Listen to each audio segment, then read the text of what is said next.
So nakapag-hydrate na tayo ng electrolytes. And medyo mabigat yung tiyan ko kasi inubos ko kaagad yung regular na cup ng Gatorade. Dapat pala dinahandahan ko. Wow na okay, kaya inubos ko na lang. So we're going home right now. And kailangan muna natin mag-stop. Taasan natin ito.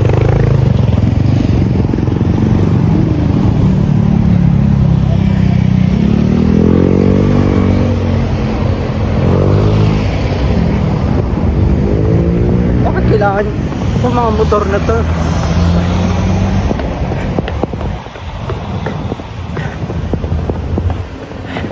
Uwi na tayo.